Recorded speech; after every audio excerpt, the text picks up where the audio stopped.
হবে, সাহেবের বউকে মেনশায় করতেই হবে, না হলে যে আমাদের হায়ার সোসাইটির সম্মান নষ্ট হবে। এই রোদ যদি কিছু জিজ্ঞাসা করা করে। হ্যাঁ, তোমার নাম কি? আগে পরিমল দত্ত। বাড়ি কোথায়? বাড়ি বর্ধমান। অফার টাউনে? ইন্দ্র ইন্দ্র ইন্দ্র বাংলায় বল, লেখাপড়া জানে না। আগে জানি বাবু, তবে ইংরেজি কথা বুঝতে পারি না। ওই গাড়ির ছোট স্কুলে পড়েছি তো। আচ্ছা আচ্ছা আচ্ছা, তুমি ভেতরে ঘরে গিয়ে বসো, আমি তোমাকে কাজগুলো বুঝিয়ে দিচ্ছি। আমি গেলাম বসি, সাবিত্রী আমি আসছি। ঠিক আছে বাবু।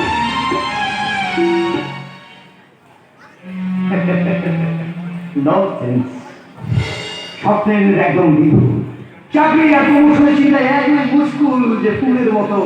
একদম চাষের লাইফের লোকটা সময় পদ্ম ফুলের মতো। এই সুন্দরী বন্ধু থেকে কোনো লক্ষ্যই নেই।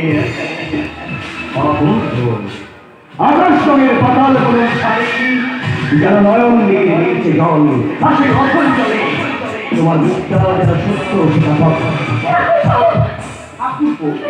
কে? আমি কোন সম্পর্কে? আপনি নয় তুমি মনে পড়ে সাবিত্রী, আজ থেকে অনেক বছর আগে তুই সেই পদ্মদিঘিতে গা ধুচ্ছিলে, আর আমি সেই পদ্মদিঘিতে জোয়া করতো।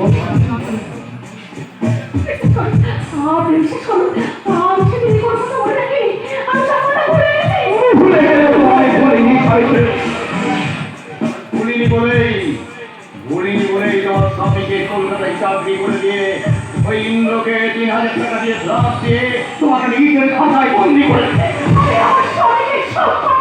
তাতে কোনো লাভ হবে না সাবিত্রী, কারণ তোমার স্বামী যে মনে খারাপ পেয়েছে, স্বামীর গাড়ি, চাকরি, হায়ার সোসাইটি, তোমার একটা কথায় সেটি ভুলতে পারবে। নিজ থেকে না বললে তোমার ভাষণ শিক্ষা করে উঁচু মাথাটাকে আমি নিচে নামাতাম কি করে?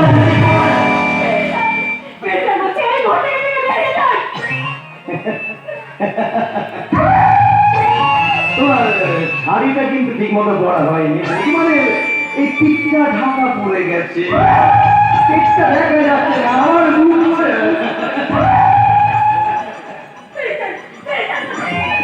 শাড়িটা কিন্তু ভারী সুন্দর বৌদি।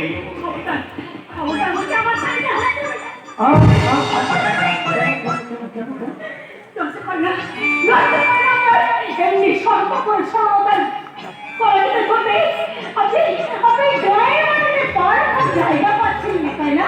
আমার ভাষণ ঠাকুরের জন্য ওই প্রেসিডেন্ট তিনি ধরে ফেলেছিলেন, তাই আমাকে এখানে নিয়ে এসেছেন অসম্মান করার জন্য, আমার ভাষণ ঠাকুরকে জব্দ করার জন্য। লজ্জা করে না? এবার লজ্জা তোমার করবে সাবিত্রী, যখন লজ্জার পত্রিগুলো আমি একটা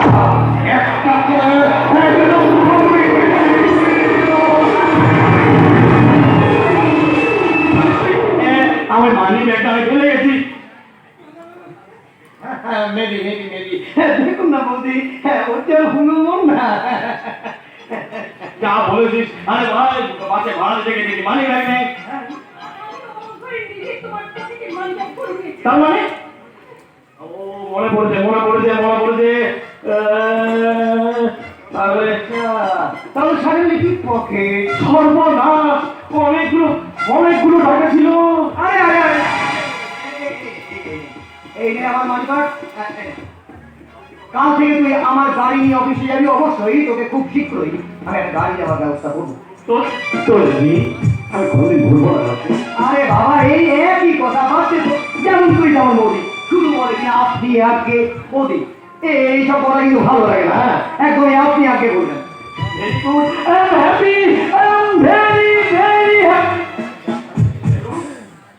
ভালো, তুই কোথা থেকে? বাড়ি থেকে। হ্যাঁ ভালো, কিন্তু তুই হঠাৎ গ্রাম থেকে?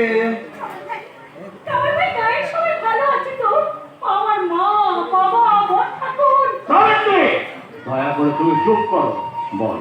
বল কালাম, কি বলবি? তোকে গাড়ি ফিরে যেতে হবে। মানে তোরা চলে আসার পর থেকে শিবু ভাই মদ খেতে ধরেছে। চাচা, তোর মায়ের শরীরও খুব খারাপ। আমার চাকরি নয়, তোদের কেউ হিংসা হচ্ছে তাই থেকে আমার মিথ্যা কথা বলে সেন্টিমেন্টে সুশ্রী দিয়ে তোরা আমাকে উইক করে দিতে। তোরা কি মনে করছিস ওই গাড়ির খরচটা স্কুলে বাচ্চা নিয়ে জন্য আমি চলে যাচ্ছি? পাগল হয়েছিস ইন্দ্র? চাকরি পেয়ে তুই দিনকে রাত মনে করছিস? তবু যদি চাকরির জন্য তুই হলে বে না করবি না, চাকরির জন্য আর আমি করবো না। চাকরি আমি পেয়ে গেছি। কি হবে? হ্যাঁ, করবো নয়, করছি। কি করছিস চাষ, ব্যবসা। হাসিস, হাসিস, লজ্জা করছে না তোদের হাসতে? দেখছিস না, সারা পশ্চিমবাংলা কৃষক আজ কত পিছনে পড়ে আছে। ওটা ব্যবসা বাজার আজ অবাঙালিদের দখলে। নিজের কাজ পরকে দিয়ে আমরা যদি চলে যাই চাকরি করতে, তাহলে গ্রামকে কে বাঁচাবে, কে রক্ষা করবে? মা মাটি মানুষের দুরন্ত অবক্ষয় থেকে যাত্রা হচ্ছে যাত্রা। হ্যাঁ হ্যাঁ, যাত্রায় শুরু হয়েছে নতুন চেতনা। ভারতের প্রায় সবটুকু মাটি আজ গ্রামের গন্ডিতে ঘেরা। গ্রামই তোমাদের পবিত্র সূচিবাগান। গ্রামের ছায়া আছে, মায়া আছে, মাটি মায়ের ভূমি শস্যের সম্ভাবনা আছে। তাই সবুজ বিপ্লবের নবযাত্রা এই মিছিলে তোমাদের নব সভ্যতাকে সামিল হতেই হবে, হতেই হবে। ননসেন্স! আমার আরো 5 মিনিট লেট করে দিয়ে গেল। সাবিত্রী, আমি গেলাম। অসীম, আমি আসছি।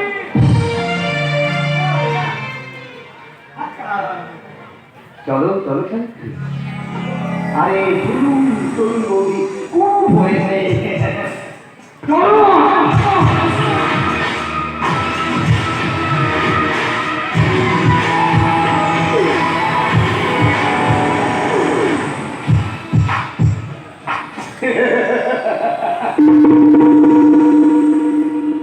পাপিয়া পাখিটা মহুয়া গাছের শাখায় বসে উঠতেই ভুলে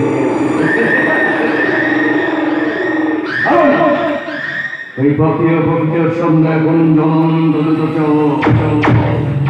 পাপিয়া পাপিয়া দিকে সেম সেম করে এগিয়ে চলেছে পাহাড়ি অজগর।